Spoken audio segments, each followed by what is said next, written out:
The crystalline halls of the Covenant's grand temple echoed with the chanting of 1,000 alien voices. Hazel Kaya stood in the center of the ceremonial chamber, her wrists bound by energy cuffs that hummed with a frequency that made her teeth ache. Around her, the assembled species of the Galactic Covenant watched with a mixture of curiosity and contempt. The Virin with their 6 eyes, the Skelter with their chitinous armor, the gaseous Etherians floating in their containment spheres. But it was the Keeper who commanded the room's attention. High Priest Zalthar was a being of terrible majesty. His species, the Remnari, were among the oldest in the known galaxy, their civilization spanning back 50,000 years. His elongated skull bore the sacred markings of his order, and his 4 arms each held an artifact of power, prayer beads made from condensed starlight, a tome bound in the skin of a stellar leviathan, an orb containing a captured nebula, and most importantly, the Staff of First Words, carved from the petrified remains of the universe's first spoken language. Human, Zalthar's voice resonated through translation implants embedded in every species present.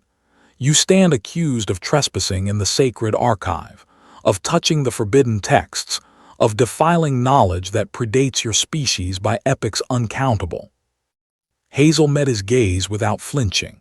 Her dark hair was matted with sweat and blood from her capture, but her eyes burned with defiance. Beside her, in a separate containment field, Daniel struggled against his bonds. His face was bruised, one eye swollen shut, but he managed a slight nod in her direction, a silent message of solidarity. They had known the risks when they infiltrated the archive.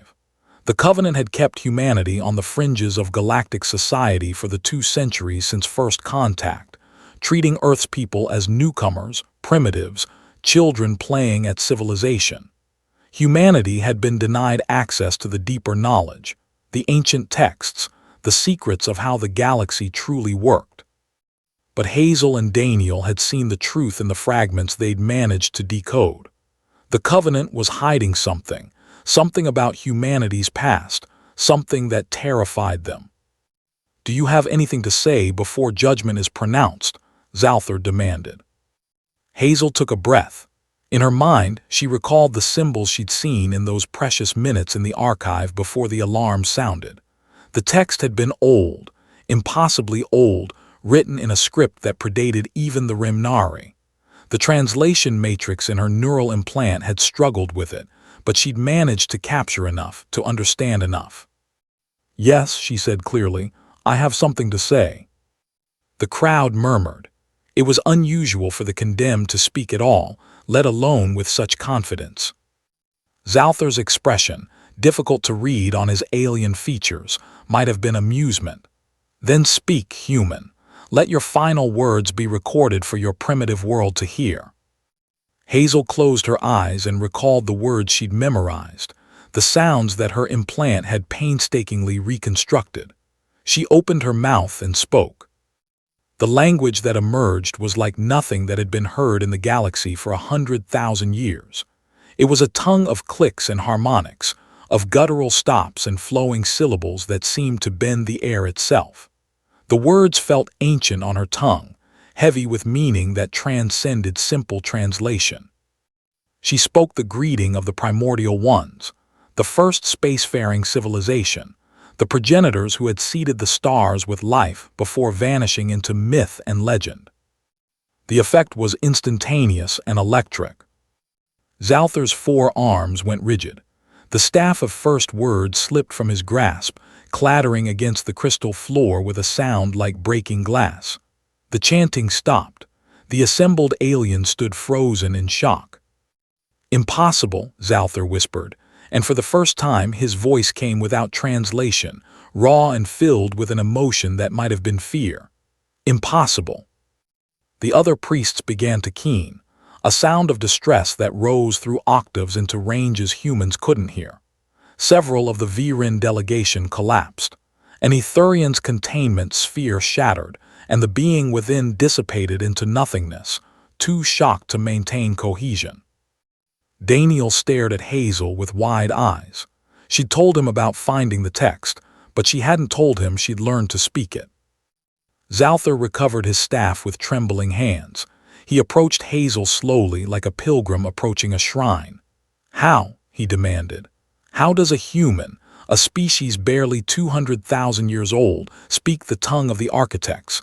It has been dead for longer than most stars have burned." Hazel smiled grimly. "Has it, or have you just forgotten how to listen?" She continued speaking in the ancient language, and this time her words formed sentences, questions, accusations.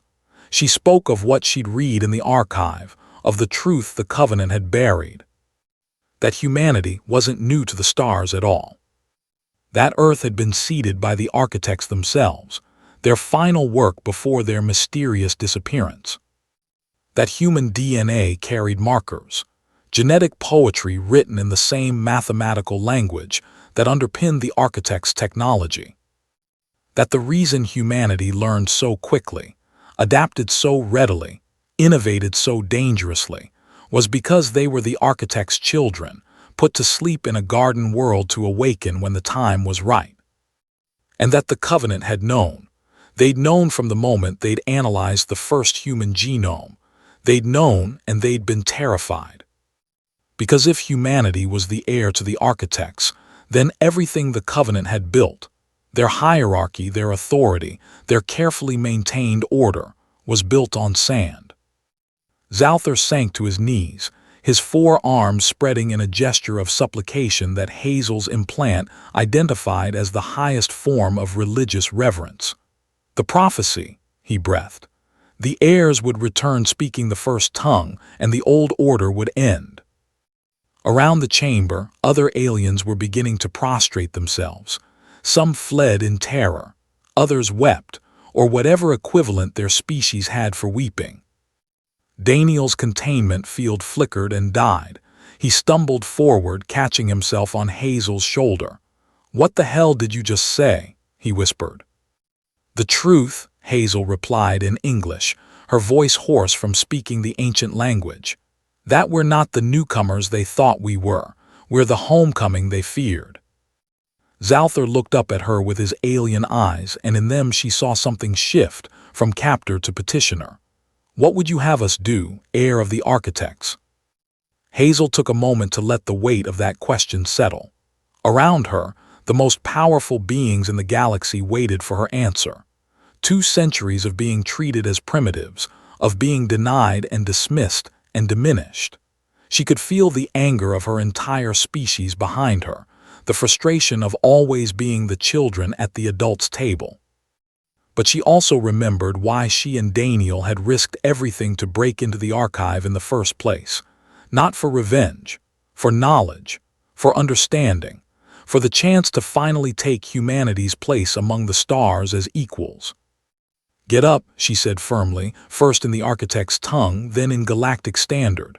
"All of you get up." Slowly, hesitantly, they rose.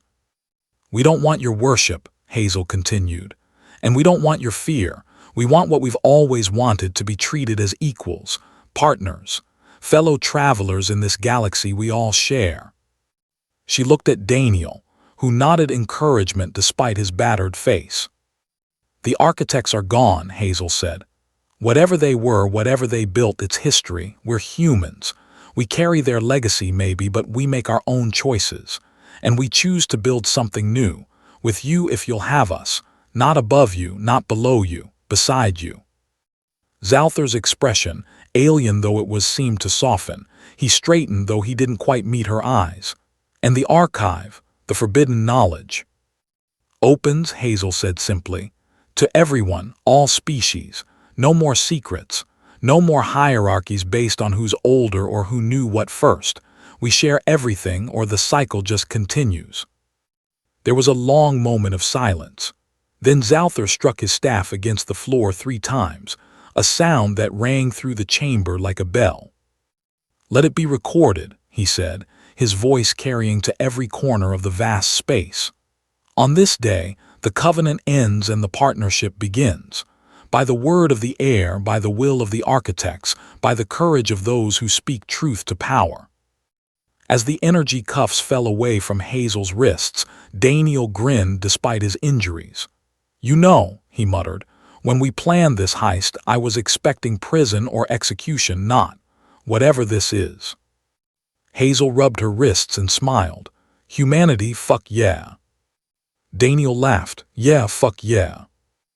And in the crystalline halls of what had been the Grand Temple, a new age began, not with conquest or domination, but with a simple truth spoken in a language older than stars, that all who reach for the heavens are worthy of touching them.